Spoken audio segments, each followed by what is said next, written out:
Bien, jovencitos, con todos ustedes, muy buenas noches. Bienvenidos al aula virtual de la Academia Preuniversitaria Bryce. Soy el docente Víctor Rodríguez Tejada y hoy vamos a continuar con el tema de la Segunda Guerra Mundial. A ver, terminamos de explicar. Por favor, apaguen a ver un ratito los audios para que no se filtre el sonido. Perfecto, muy bien. Recuerda, la vez pasada estábamos explicando sobre la fase europea, sobre la campaña entre el 39 al 40, la batalla de Inglaterra y el frente del Mediterráneo, ¿correcto? Y bueno, lo que tenemos que hacer el día de hoy es terminar de explicarlo con respecto a la fase mundial. Primero, preguntas de la fase europea. Perfecto. A ver, dígame, ¿con qué otro nombre se le conoce a la campaña del 39 al 40? Blitzkrieg. La Blitzkrieg, perfecto, muy bien. Una táctica creada justamente por Hungría, fue uno de los militares oficiales de la camarilla de Hitler. Y la pregunta es la siguiente, con respecto a la Blitzkrieg. ¿Qué trataron de evitar los alemanes con la Blitzkrieg? El estancamiento en la guerra de trincheras, profesor. Perfecto, muy bien. La guerra de trincheras. Muy bien. Guerra de trincheras que vivieron justamente en la Primera Guerra Mundial. Veamos, ¿cuál fue la primera derrota de Alemania? La batalla aérea con Inglaterra. En la batalla aérea de Inglaterra. ¿Correcto? Ya está, muy bien. Oiga, a ver, ¿cómo se llama la maquinita que usaron los alemanes para encriptar sus informes, sus datos? Enigma. La máquina Enigma, que fue descifrada por un matemático inglés. ¿Cómo se llama el matemático inglés? Alan Turing. Alan Turing. Y que el día de hoy, prácticamente gozamos, ¿no?, de los beneficios de su investigación, justamente con las redes sociales, la red virtual, la laptop, la computadora, el celular, etcétera, etcétera. ¿De quién es? Estamos hablando entonces de Alan Turing, el padre de entonces de la primera computadora. Perfecto, muy bien. Ahora, vamos a ver lo siguiente. ¿Cuál fue el punto clave que va a defender Inglaterra en el frente del Mediterráneo? Canal de Suez. Perfecto, muy bien, chicos, excelentes. Muy bien, chicos. Listo. Recuerden entonces que Inglaterra va a tratar de defender entonces el canal de Suez.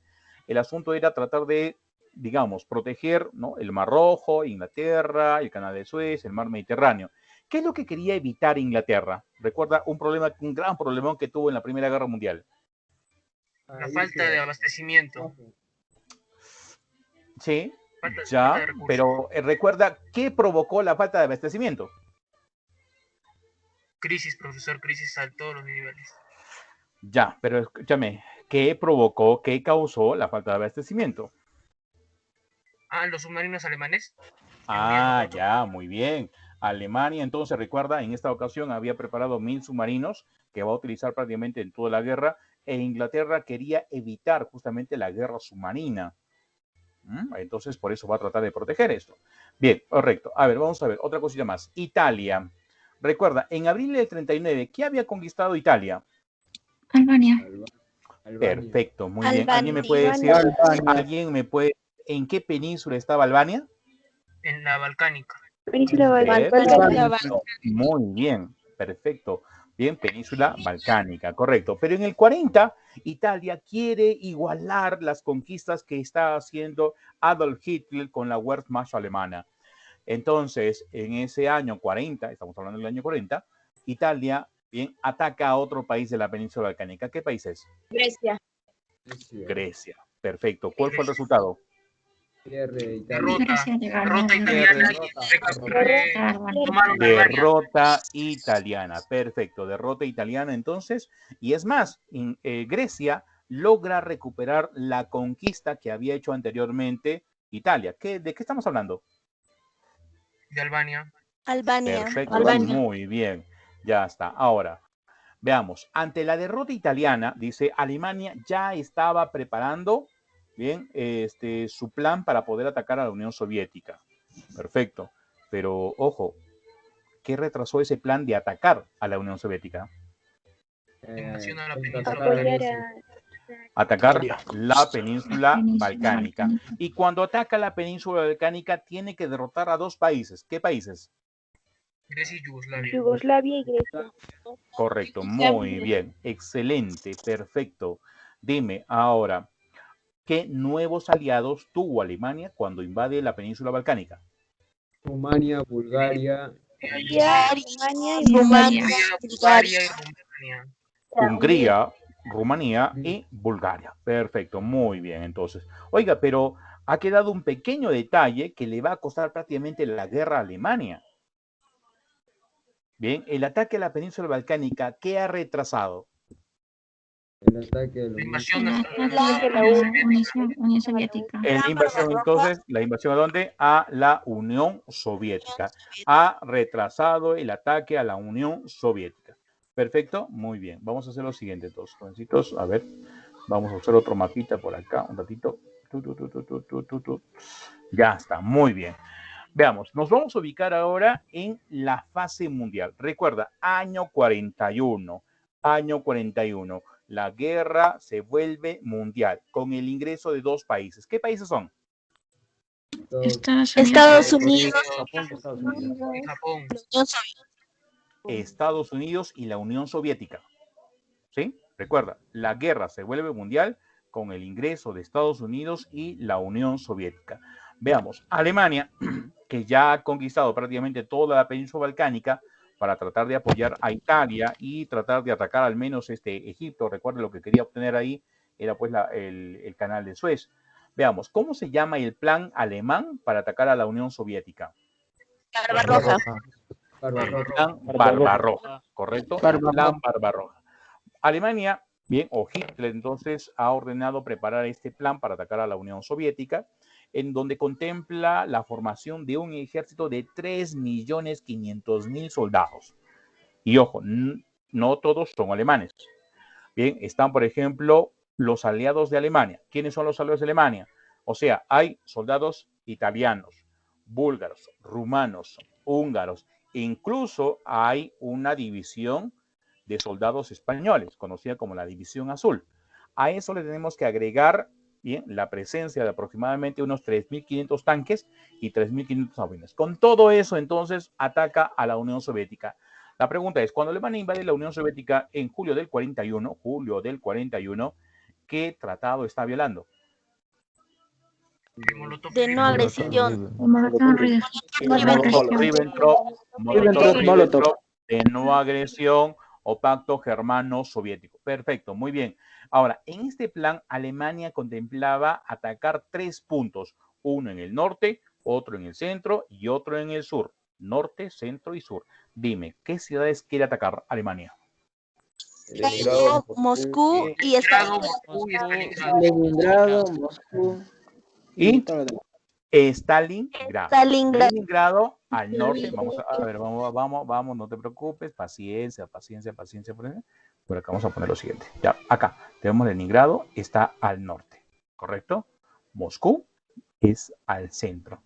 Y por acá, por el sur, está pues Stalingrado.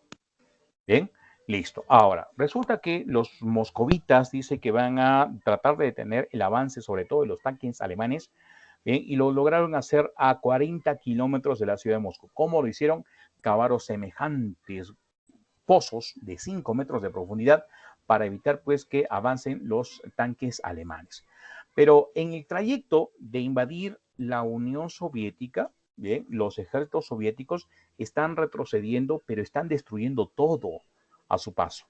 El objetivo era evitar que el ejército alemán tuviese los elementos necesarios para poder alimentarse, guarecerse, protegerse y así poder avanzar tranquilamente sobre el territorio soviético. ¿Cómo se llama la táctica? Tierra arrasada. Ajá, la tierra arrasada o tierra quemada. Cualquiera de los dos términos es correcto. Muy bien, listo. Tuve la oportunidad de ver una película rusa sobre este tema, sobre la invasión alemana. Podríamos creer de repente, ¿no?, que el ejército alemán era, pues, avanzaba sobre el ejército o sobre el territorio soviético, pues, de una forma victoriosa, pero la verdad fue, pues, un desastre, de verdad, fue un desorden completo. Bien, pero acá vamos a ver otra cosa más. La amplitud del territorio soviético hace que fracase una táctica alemana.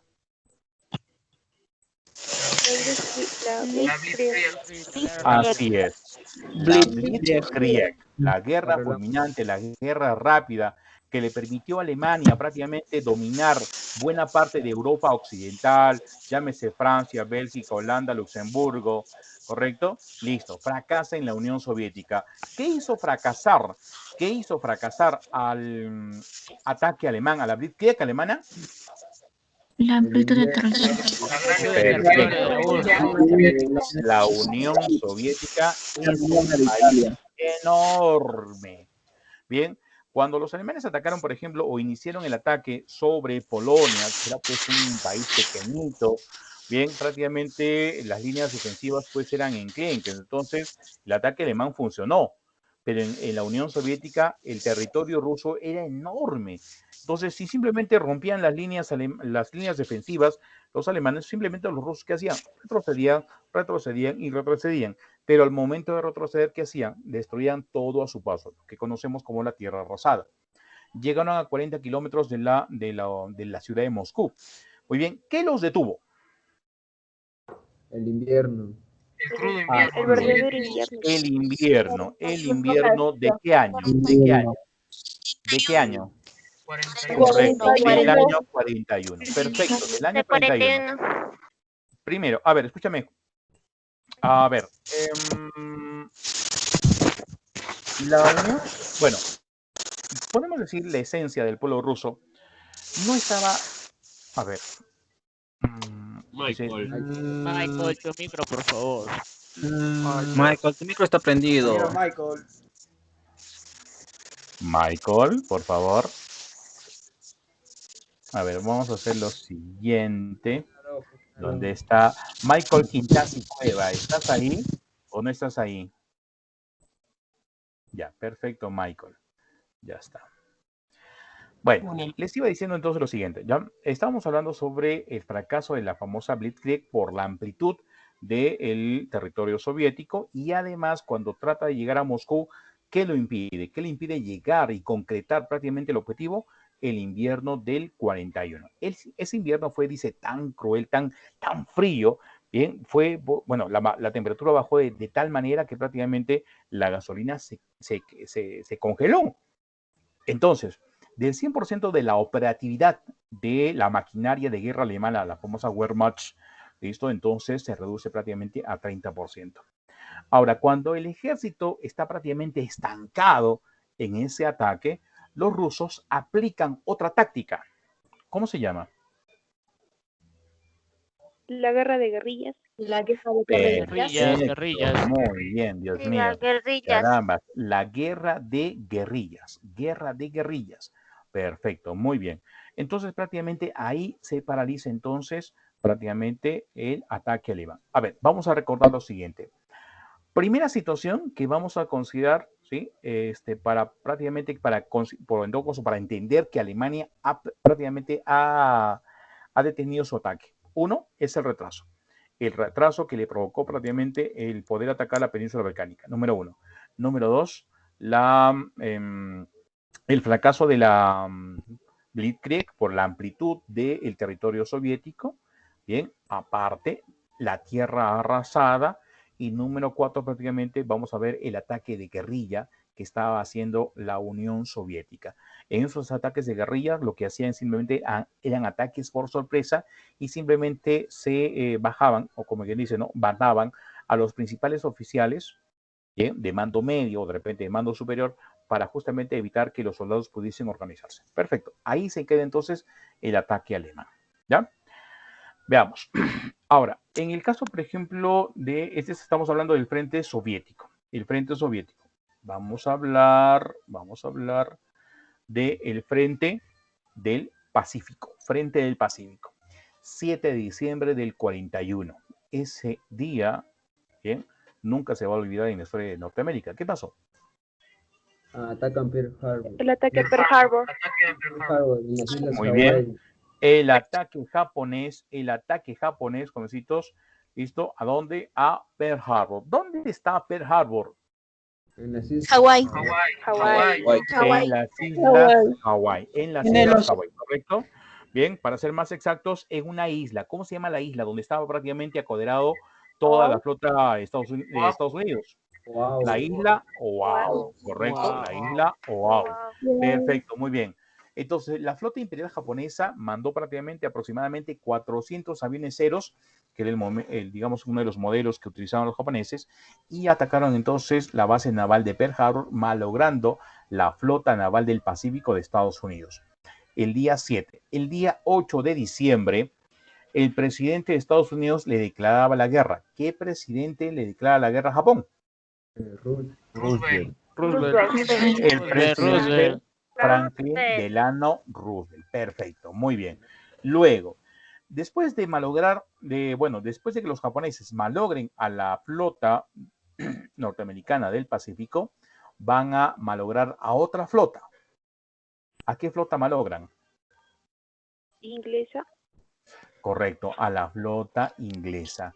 Muy bien, una vez entonces que malogran a las dos flotas, entonces los japoneses van a tener, ¿sí?, una expansión. ¿Por qué territorio de Asia? Finlandia. Sur. Por el sur. ¿Sur qué? Suroeste. Sur de Asia. Sureste, al Sureste. sureste del Asia. Sureste. Todo el sureste del Asia. Recuerda, Japón había conquistado anteriormente Manchuria, que le pertenecía a China. Prácticamente conquista las Filipinas, Vietnam, Tailandia, Malasia, Singapur, Indonesia, ¿sí?, Nueva Guinea. Algunos autores creen inclusive que llegaron al norte de Australia, inclusive llegaron prácticamente a la India. Entonces, al no haber flota que los detuviese, los japoneses tuvieron prácticamente una rápida expansión por todo el sudeste asiático. Bien, listo. Ahí lo dejamos entonces en la primera fase, ¿ya? A ver, un ratito, vamos a continuar. Ya. Este mapita nos va a servir, por ejemplo, para poder explicar lo del frente africano. Ojo, hasta ahorita hemos explicado el frente soviético y también el frente del Pacífico. Ahora, nos falta entonces hablar sobre el frente africano. Recordemos lo siguiente. Inglaterra, ¿qué colonia tenía en el norte del África que va a defender, bien, de manera sobrehumana? Egipto. La respuesta es Egipto. Muy bien, Egipto. Egipto. A ver, vamos a poner por acá vamos a recordar por aquí un ratito. A ver, por acá. Egipto está por acá, ¿ya? Egipto está por aquí. Y por acá está pues el famoso canal de Suez. Listo. Entonces, a ver, en esta ocasión los alemanes van a tratar de ayudar a los italianos. Recuerda, ¿qué tenían los italianos en el norte del África? Tenían colonias. Bien, tenían colonias y que las habían perdido en la fase anterior porque Inglaterra, protegiendo Egipto, va a conquistar todo ese territorio. Bien. Listo, entonces la pregunta es la siguiente. Alemania, para tratar de apoyar a Italia, ¿a qué militar envía? Erwin Rommel. Así es, correcto. Va a enviar a Erwin Rommel. Erwin Rommel. Listo, Erwin Rommel. Listo. Muy bien, ¿conocido con qué apelativo? El zorro del Desierto. Perfecto. El zorro del desierto. ¿Qué hace el zorro del desierto? El zorro del desierto recupera lo que ha conquistado Inglaterra. O sea, recupera prácticamente toda esta parte. Ya, toda esta parte. Pero cuando quiere avanzar sobre Egipto, ¿qué han hecho los ingleses? Los ingleses han traído soldados de colonias inclusive. ¿Ya? Los ingleses han traído neozelandeses, por ejemplo, han traído hindúes, han traído egipcios. ¿Para qué? Para poder establecer una línea defensiva y evitar que los alemanes pasen sobre Egipto. Porque los ingleses, recuerda, sabían que si perdían el canal de Suez, todo estaba perdido. ¿Ya? Le pusieron mucho empeño. Entonces, repito, Erwin Rommel ayuda entonces a Italia a recuperar entonces toda la parte norte del África. Bien, pero lo que no puede hacer entonces, ¿qué es? Es tratar de capturar Egipto. Bien, listo. Hasta ahí entonces, jovencitos, termina nuestra primera fase. A ver, recordemos lo siguiente. En la primera etapa, digamos, en la primera etapa de la segunda fase, tenemos la ofensiva del eje. Ofensiva del eje. ¿Qué quiere decir? Son las victorias que tienen Alemania, Japón e Italia. Alemania, Japón, Italia. Victorias. ¿Ya? Victorias. Y las victorias prácticamente se acaban para el eje en el año 42.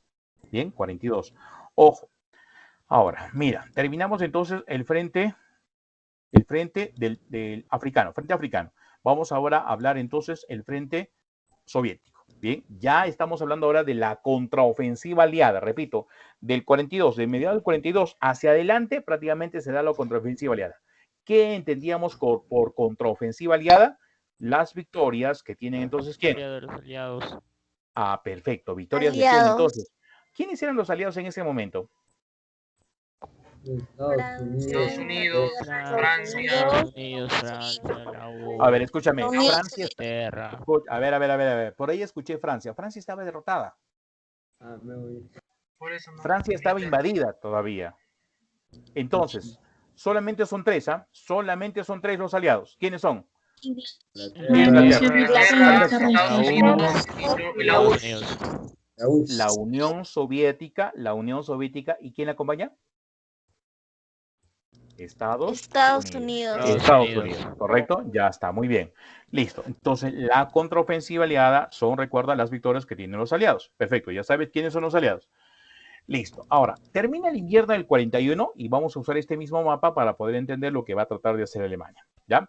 Recuerda que en la fase anterior, ¿ya? En la ofensiva del eje, Alemania intenta dominar tres objetivos. En el norte, ¿qué ciudad? Leningrado. Leningrado. En el centro Moscú. y en el sur. Stalingrado. Ya está, muy bien. ¿Listo? Ahora, resulta, jovencitos, que cuando termina el invierno del 41, entonces Alemania se preocupa por capturar la ciudad de Stalingrado. Necesita Stalingrado. ¿Pero por qué lo necesita? Perdón. Porque en esa zona sur, ¿ya?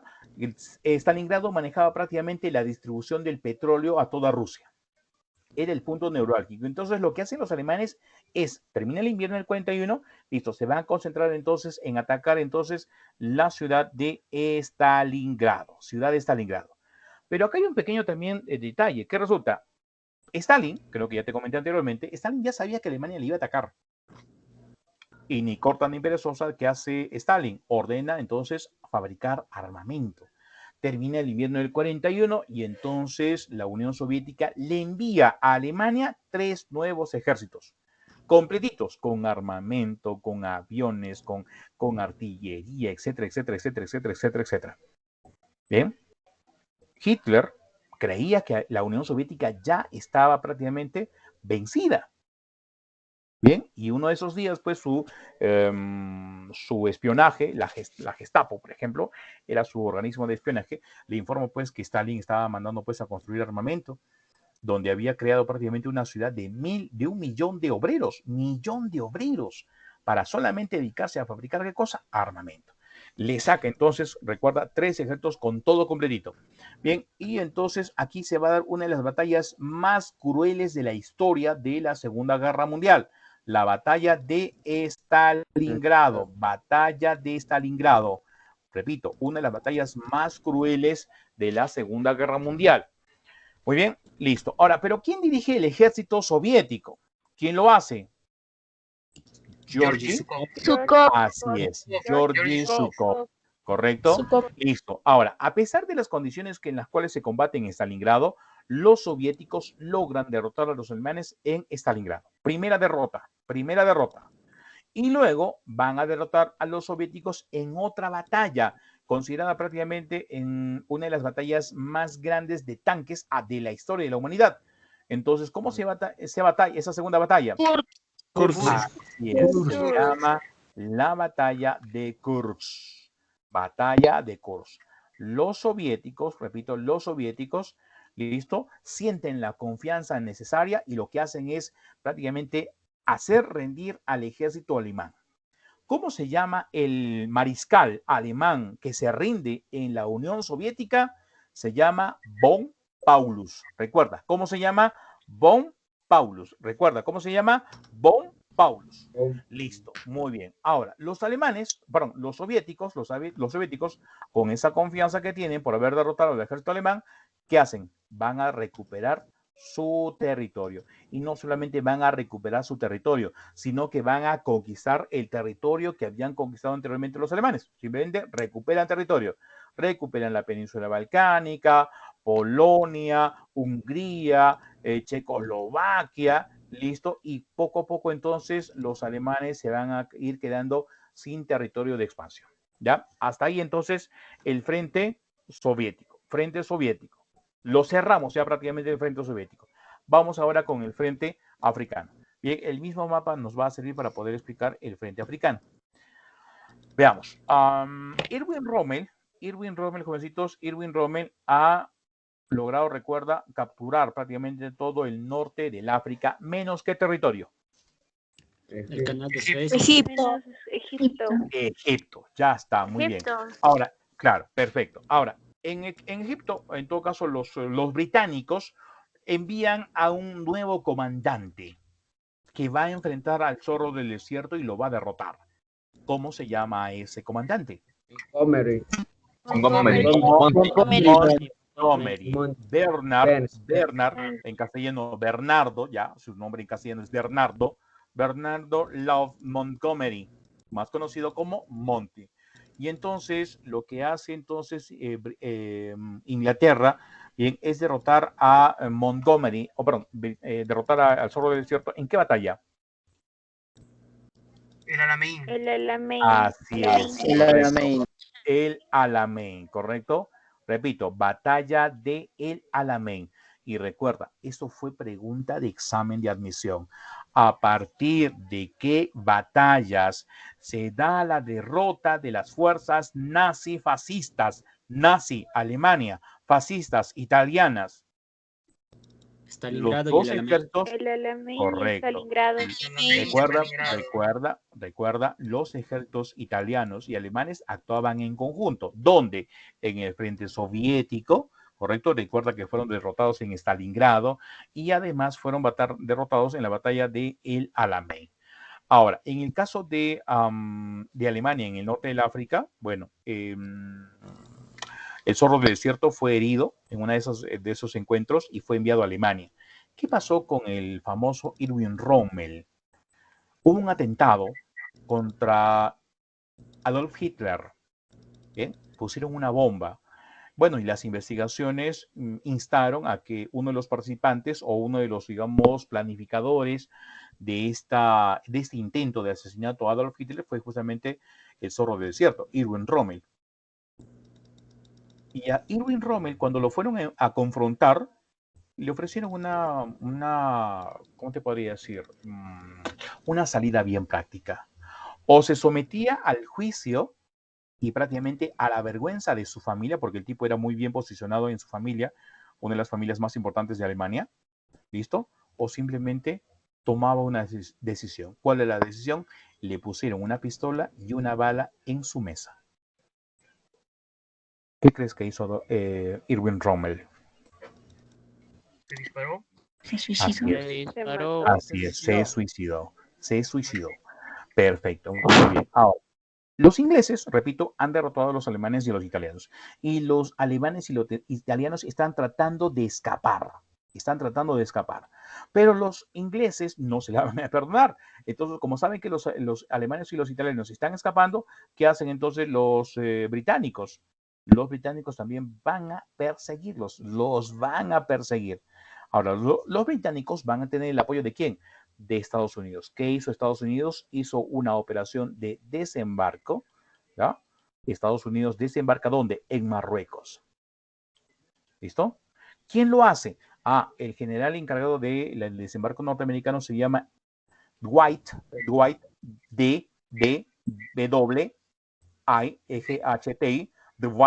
Eisenhower. Entonces hacen una operación tenaza. ¿Qué quiere decir operación tenaza? Por un lado, del extremo del norte africano, los norteamericanos van a ir tratando de limpiar el territorio de los alemanes y los italianos. Y por el otro lado están los británicos. Listo, hasta que prácticamente los alemanes e italianos prácticamente se van a rendir. ¿En qué ciudad se rinden los alemanes? Túnez. Así es, correcto. Prácticamente se me adelantó la señorita. Perfecto. En la ciudad de Túnez. Se rinden entonces las fuerzas nazifascistas. Ya está. Perfecto. Se cierra entonces el segundo frente. ¿Cuál es ese frente? El frente africano. Ya hemos hablado entonces de que se cierran dos frentes, el frente soviético y el frente africano. Ahora, ¿qué hacen los aliados? Van a tratar de aprovechar haber cerrado el frente africano. ¿Por qué? Porque van a lanzar prácticamente una ofensiva hacia una de las islas, ¿ya?, que se llama Sicilia. Los aliados atacan la ciudad de Sicilia, o perdón, la isla de Sicilia. Eso provoca una crisis política. ¿Qué pasó? El duce, el famoso Benito Mussolini, es simplemente retirado de su cargo y es apresado. Lo meten preso.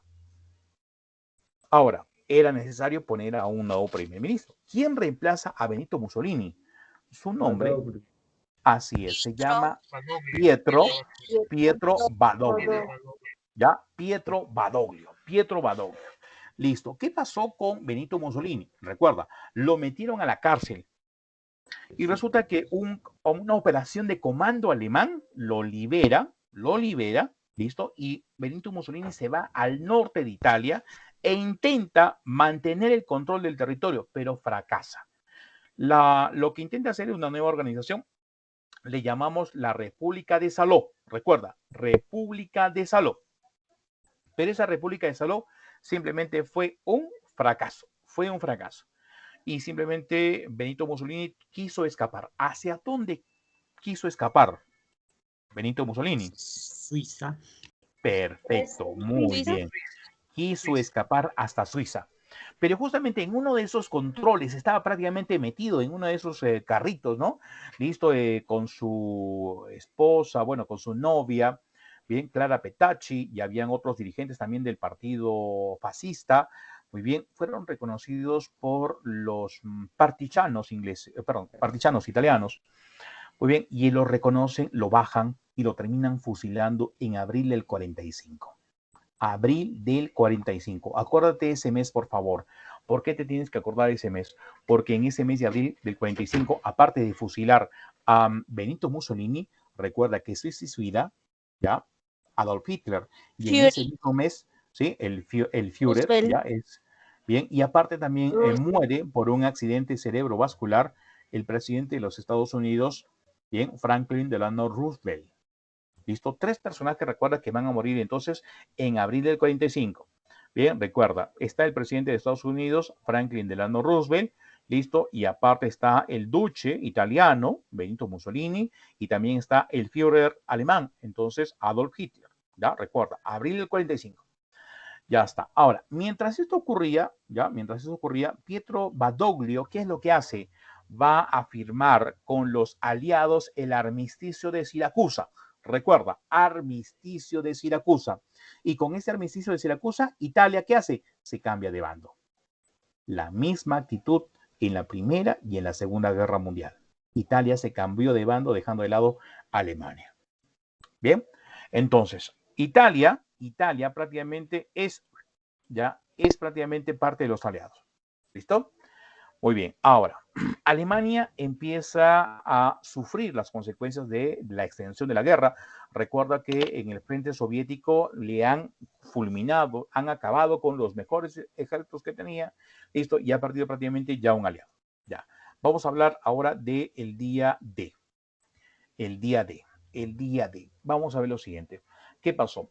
Cuando todavía estaba funcionando el frente soviético, Stalin le exigió a Churchill y además a Roosevelt que era necesario que abrieran un nuevo frente para tratar de disminuir la tensión y la presión que estaban sufriendo los soviéticos en su frente. Bien, y les amenazó y les dijo, muy bien, si ustedes no me hacen caso, fácil, bien, yo simplemente retomo mi alianza con Alemania. ¿Qué hacen entonces Churchill y Roosevelt? Van a crear entonces una operación. ¿Cómo se llama la operación? Overlord. Correcto. Se llama la Operación Overlord. ¿Quién fue el jefe de la Operación Overlord? ¿Te recuerdas hace un momento cuando mencionamos que los norteamericanos prácticamente hacen un desembarco en Marruecos y tratan de apoyar a los británicos para tratar de expulsar a los alemanes y los italianos? Sí, Eisenhower, correcto. Eisenhower, correcto. Listo. Entonces, Eisenhower se va a encargar de organizar el plan Overlord. El plan Overlord. ¿Ya? Listo, repito. Muy bien. Eisenhower entonces va a sumar una fuerza sin igual en las costas de Inglaterra.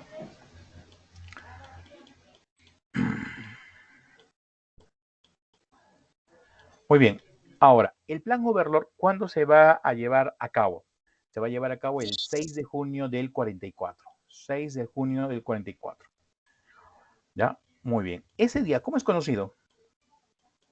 Día de. El día destino final. El día destino final.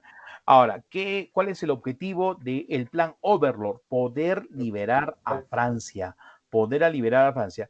Pero ojo, tienen que superar un problema. ¿Y cuál es el problema? ¿Qué han hecho los alemanes en el norte de Francia? El muro del Atlántico. Ah, Bahía del perfecto. Atlántico. Muy bien. Sí, listo. Tienen que superar entonces lo que a Hitler o lo que Alemania ha hecho justamente trabajar y ha hecho construir, el famoso muro del Atlántico. El 6 de junio entonces, 70,000 paracaidistas enviados desde Inglaterra, bien, van a tratar simplemente de caer sobre tras de la línea del Atlántico para tratar de cortar prácticamente el avituallamiento. ¿Qué era la línea del Atlántico? Era una muralla bien enorme que tenía prácticamente búnkers y en esos búnkers había artillería pesada que trataría de evitar un desembarco anfibio. El día 6 de junio, entonces, repito, van a mandar a 70,000 soldaditos, bien, en paracaídas, ¿para qué? Para tratar justamente de caer detrás de la línea y cortar, bien, las líneas de suministro de esta muralla del Atlántico. Y claro está entonces que en los días posteriores los aliados, ojo, aquí van a participar prácticamente una fuerza multinacional. Eran norteamericanos, belgas, holandeses, franceses, neozelandeses, australianos, hindúes, etcétera, etcétera, etcétera, etcétera, etcétera. Repito, es una fuerza multinacional. Y van a tratar de desembarcar entonces en las playas de Normandía. Y van a tratar entonces de hacerlo en 5 lugares específicos que van a recibir nombres especiales. ¿Cuáles son esos nombres especiales? Por ejemplo, había una playa a la cual van a llamar Utah, otra llamada Omaha, Gold, Juno y Sword. 5 playas.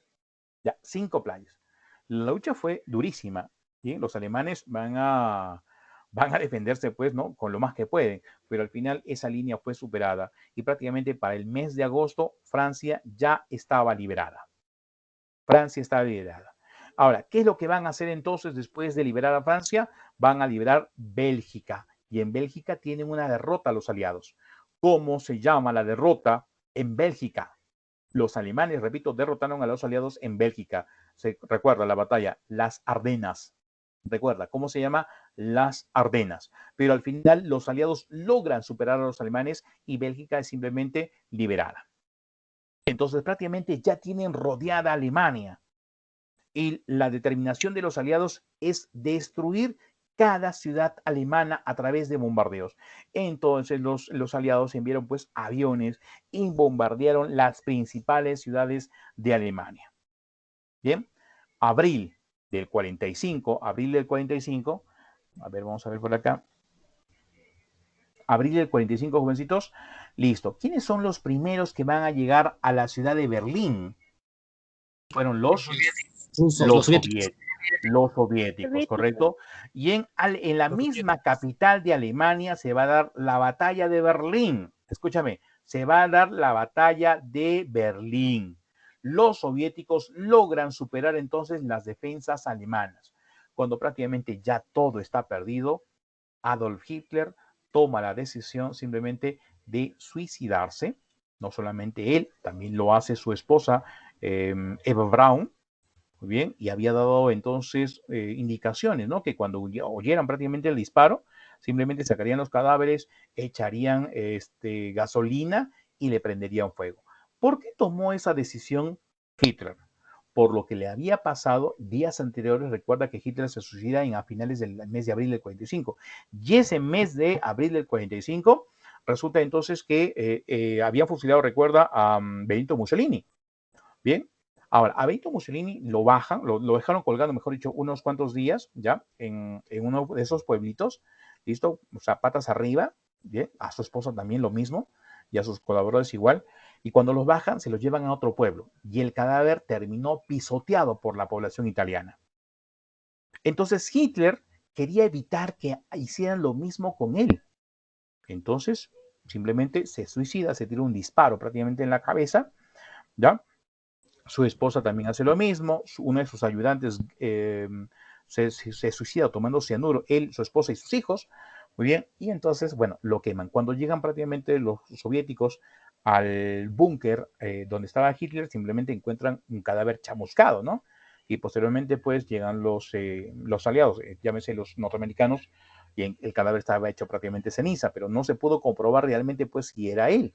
Y es más, hubo una investigación, ¿no? Donde prácticamente capturaron a cerca de 20 personas que estaban atendiendo, ¿no? Cuestión administrativa de Hitler, ¿no? Y empezaron a preguntarles, ¿no? ¿Cómo es posible, ¿no? Que Hitler sí, esto hizo. Correcto. Ahora, hay una historia negra. ¿Y cuál es la historia negra? De que Hitler logró escapar hacia España. Recuerda, ¿quién estaba gobernando España en ese momento? Francisco. Francisco Franco. Francisco Franco. Correcto, Francisco Franco. Y Francisco Franco, entonces, bueno, según dicen las malas lenguas, permitió que Hitler pudiese viajar hacia América y se instaló en Argentina. Entonces, Alemania, por decirlo así, en los pocos días después, o sea, en la primera semana de mayo, firma el armisticio de Reims, escúchame, armisticio de Reims, y prácticamente Alemania se rinde. Alemania se rindió. ¿Qué nos queda? Nos queda prácticamente, jovencitos, simplemente el frente del Pacífico. Japón. Frente del Pacífico. Japón. Solamente Japón. Entonces, en esta ocasión, entonces, tenemos que analizar rápidamente, bien, cómo el presidente norteamericano intenta derrotar a Japón. Recuerda, ¿quién comandaba las fuerzas japonesas? ¿Quién era el emperador de Japón? Hirohito. Así es. El emperador se llamaba Hirohito. ¿Ya? El emperador Hirohito. Perfecto. Muy bien. Y recuerda pues que en este caso la flota naval o la flota imperial japonesa logró una máxima expansión. Bien, aquí tienes la línea de máxima expansión que tuvieron prácticamente los japoneses, ¿no? Y los territorios que abarcaron. Muy bien, ¿quién era el comandante de la flota naval japonesa? Isoroku Yamamoto. Así es, Isoroku Yamamoto. Isoroku Yamamoto. Y a él lo hicieron responsable de haber ordenado el ataque a Pearl Harbor. Cuando se dio prácticamente, jovencitos, el final de la guerra entre Japón y Estados Unidos hace un juicio tipo Nuremberg. Quiere saber quién es el responsable de haber ordenado el ataque a Pearl Harbor. ¿Ya? Y lo curioso del caso y del juicio, y lo pueden ver, por ejemplo, en el Face, ¿no? Hay un video sobre esto, ¿ya? Donde prácticamente todos los políticos japoneses se ponen de acuerdo en salvar al emperador. Y recuerda, ¿cómo se llama el emperador? Hirohito. Hirohito.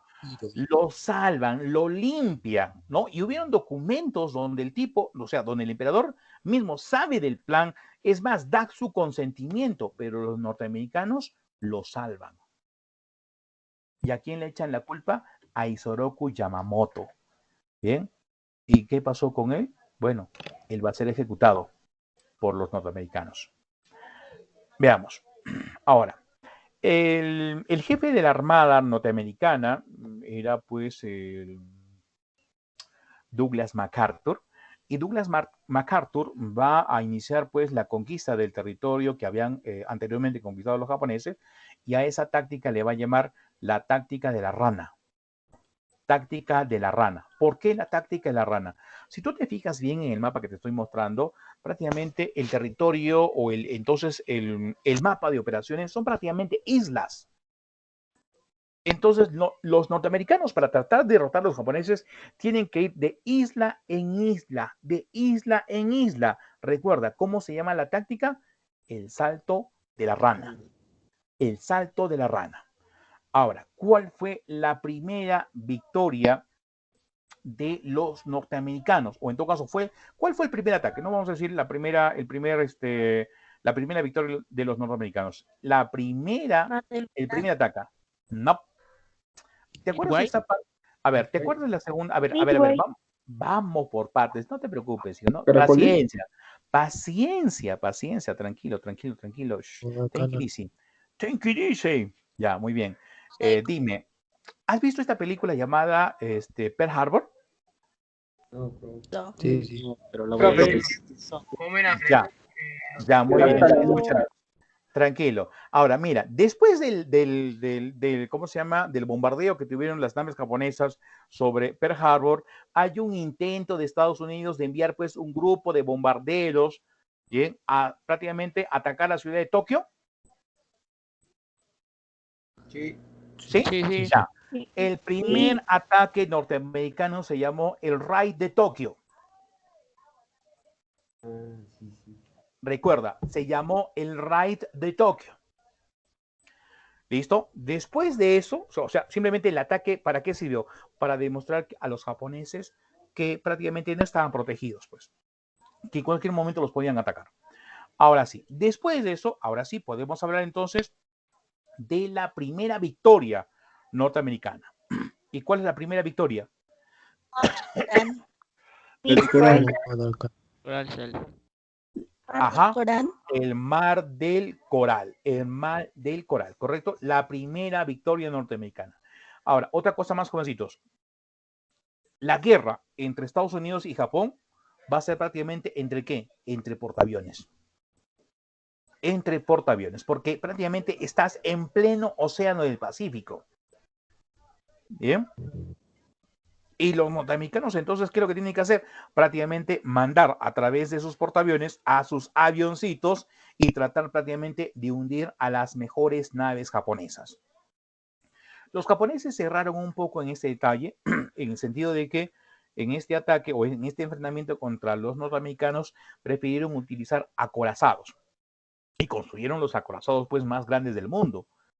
Bien, uno era, por ejemplo, el Yamato y el otro era el Musashi, era pues su barco gemelo. Bien, y ambos fueron prácticamente hundidos.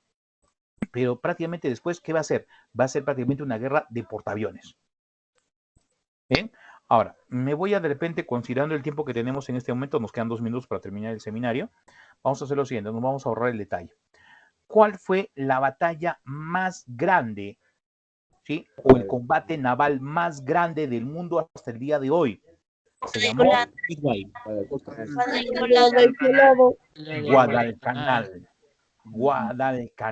Guadalcanal. Repito, la batalla más grande entre barcos, sin prácticamente entre 50 a 60 barcos hundidos en el enfrentamiento que tuvieron prácticamente entre Estados Unidos y Japón. ¿Ya? Aparte, por ejemplo, me imagino que ustedes han visto, hay películas, ¿no? Hay un montón de películas que han aparecido últimamente sobre esto. Por ejemplo, esta imagen de unos soldados norteamericanos clavando una bandera norteamericana, ¿sí? Prácticamente fue en la isla justamente de Guadalcanal y lo hicieron en el Monte Suribachi. Así se llamó, Monte Suribachi. Ahora, otra batalla destacada. ¿No es de Iwo Jima, profe? El Monte Suribachi, repito, Monte Suribachi. Cuando ponen esa banderita, repito, es en el Monte Suribachi. Bien, ahora, otra batalla en la que destacan, jovencitos, se llama la batalla del Golfo de Leyte. ¿Por qué destaca la batalla del Golfo de Leyte? Porque ya prácticamente... Kamikazes. Correcto, porque ya los japoneses, desesperados obviamente por los resultados, ¿qué es lo que van a hacer? Van a sacrificarse. Cuando los avioncitos japoneses iban atacando prácticamente los barcos norteamericanos, y claro está, el fuego de artillería que les plantaban antes de botar sus bombitas, y si los alcanzaban, ¿no? La artillería norteamericana, ¿qué hacían estos aviadores japoneses? Simplemente con sus aviones envueltos en llamas trataban de dirigirlos hacia los barcos norteamericanos. Fue prácticamente un gran problema. Bueno, al final entonces prácticamente, jovencitos, los norteamericanos, después de mucho esfuerzo, claro está, logran ir cerrando a los japoneses y entonces simplemente los japoneses quedaron encerrados en su isla, nada más que en su isla. Para tratar de terminar la guerra entonces tenemos que hablar sobre el nuevo presidente de los Estados Unidos. ¿Quién es el nuevo presidente de los Estados Unidos? Truman. Truman. Truman. Harry Harry Truman. Bien, Harry Truman. Recuerda que el anterior murió en el mes de abril de 1945, producto de un accidente cerebrovascular. Bueno, entonces su vicepresidente tomó el cargo, juró el cargo, y cuando le dice muy bien, hay que acabar la guerra, tenemos dos opciones. Uno, invadimos Japón con nuestros soldados y con nuestros barcos, pero eso implica pues un enorme gasto de dinero. Le dijeron, muy bien, ¿sabes qué? Para poder derrotar a Japón, y como se han defendido, muy bien, vamos a tener que usar por lo menos a unos 3 millones de soldados. 3 millones de soldados. Y calcularon que de los 3 millones de soldados, conforme como se fueron defendiendo los japoneses, dijeron, muy bien, va a morir por lo menos 1,5 millones de soldados. La otra opción es utilizar una bomba totalmente distinta y nueva para la época, y esa bomba provenía de un proyecto. Pregunta, ¿cómo se llama el proyecto? Manhattan. Manhattan. Manhattan. Pregunta, ¿quién creó el proyecto Manhattan? Einstein. Oppenheimer. ¿Quién Roosevelt. creó Albert el Einstein. proyecto? ¿Quién es el responsable político? Claro está que el presidente de Estados Unidos es entonces Franklin Delano Roosevelt. Bien, Franklin Delano Roosevelt. Pero ¿quién lo convence de iniciar este proyecto? Einstein.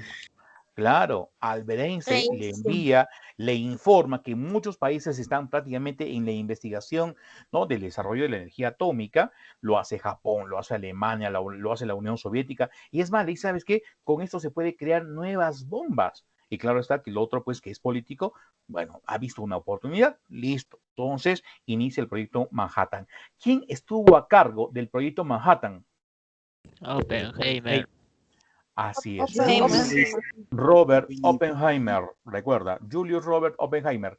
Pregunta, ¿cómo se le conoció a Oppenheimer? El padre de Padre de la Padre de la bomba bomba atómica. El padre Así de es, la el bomba padre atómica. de la bomba atómica.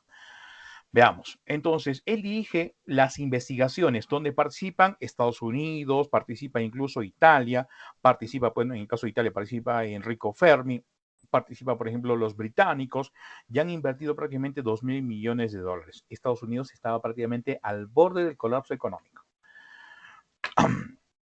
Cuando algo favoreció, ¿no?, la aplicación de las bombas atómicas, ¿y qué es lo que favoreció? La derrota de Alemania. Un submarino alemán estaba escapando con los secretos militares de los alemanes hacia Japón. Fue capturado y, oh maravilla, ahí dentro de ese submarino alemán estaban prácticamente los disparadores que permitirían entonces la liberación de semejante energía. Que resulta que los norteamericanos habían avanzado durante prácticamente 6 años en solamente la teoría. ¿Ya? Entonces, si van a prácticamente tomar este submarino alemán donde habían estos disparadores, quiere decir que los alemanes estaban mucho más avanzados en la investigación atómica. Simplemente empalmaron los asuntos, ¿sí?, las cositas, los elementos, perfecto. ¿Y dónde se dio la primera prueba atómica? Nuevo México. Nuevo México. Así es, Nuevo Utah. México. Así es, Nuevo México, jovencitos, en el desierto de Alamogordo. Muy bien, en el mes de julio, los norteamericanos cumplieron una prueba nuclear, conocida como la prueba Trinity. Prueba Trinity, ¿correcto? Listo, Renato debe estar ahí recordando a la señora Trini, ¿no es cierto? Trini. Trini. ¿Dónde? ¿Qué hacer? ¿Dónde, ¿Qué dónde? hacer? Sí, ya está con palo ahí para meter a los alumnos a la clase, ¿sí o no? Me decía, sal del turno tarde, me decía. Ok. Bien, chicos, listo. Entonces, esa prueba fue muy importante. ¿Y sabes por qué fue muy importante esa prueba? Porque después de este ejercicio de la prueba atómica, hay una última reunión entre los tres grandes. Y es la reunión de Potsdam. Donde prácticamente Stalin, con petulante, dijo, ya, bueno, yo he vencido pues a Alemania, ¿no? Y claro está que le había costado pues mucho trabajo. Había vencido a los alemanes. Bien, pero Harry Truman, es más, Stalin dice que se burla, ¿no? ¿Cómo se llama? ¿Cómo le llamó? Ese vaquero, así le llamó, ese vaquero le llamó. Y Harry Truman pues tenía bajo el brazo los resultados de la bomba atómica. Y Y obviamente sentarse a la mesa, tienes que sentarte a la mesa con algo pues peso pesado, ¿no? Para saber quién va a poner pues realmente los papeles sobre la mesa. Lo hizo Harry Truman. Harry Truman le ganó prácticamente, como en quien dice, la partida a Stalin. ¿Bien?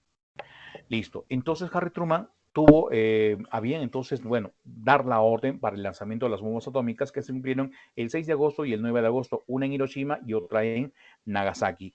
Y lo que van a lograr entonces es la destrucción de estas dos ciudades y la cantidad de muertos. Pero ojo, a pesar de que Japón recibió las bombas atómicas, ¿listo? ¿Qué pasó? No se rindió. ¿Qué tuvo que pasar? ¿Qué tuvo que pasar para que Japón se rinda? Que se rompa el pacto. Que lo unen Manchuria. Ataca Manchuria. La Unión Soviética, presionada por Estados Unidos y también Inglaterra, le tuvo que declarar la guerra a Japón. Y prácticamente para el 15 de agosto Japón se estaba rindiendo. Pero ojo, ¿quién había lanzado la bomba? Listo, Estados Unidos. Estados Unidos entonces, ¿qué es lo que hizo? Firma, bien, con Japón el final de la guerra. ¿Cuándo se firma? El 2 de septiembre del 45. Esta fecha Japón se rindió ante Estados Unidos, en la bahía de Tokio, en el acorazado Missouri. Muy bien, uno de los últimos puntos que tenemos que tratar son los juicios de Nuremberg. ¿Qué fueron los juicios de Nuremberg? Recuerda los campos de concentración donde los alemanes trataron de eliminar a la población judía. Entonces, los aliados van a iniciar un juicio donde prácticamente 21 jerarcas nazis van a ser prácticamente enjuiciados y muchos de ellos van a terminar ¿dónde? En la horca. Resulta que en este juicio, el fiscal norteamericano de aquella ocasión utilizó por primera vez el término delitos de lesa humanidad. Recuerda, delitos de lesa humanidad. Muy bien. Entonces, los jerarcas nazis, muchos recibieron cadena perpetua, pero otros, por la gravedad de su participación en esta guerra, y sobre todo, pues, no por las muertes que provocaron en la población judía, terminaron siendo ahorcados y sus cuerpos quemados, y simplemente el día de hoy no se sabe, o en todo caso no tienen derecho, estos hombres, ¿no? Aquellos que fueron ejecutados, no tienen derecho a ser enterrados. Ese fue el castigo que les dio la humanidad, bien, a los que provocaron la Segunda Guerra Mundial. Bien, jovencitos, son las 7:08 de la noche. Les agradezco entonces su participación. Lo han hecho muy bien. Listo. Es más, hemos recordado a Trini. Bueno, un saludo a la señorita Trini de aquí, a la distancia. Bien, jovencitos. Con eso entonces hemos igualado al grupo G4 y G5 en el mismo tema. Y claro, el repaso para los demás chicos. Bueno, ya me imagino que debe estar esperándome el siguiente profesor. Profesor, ¿a qué hora va a ser el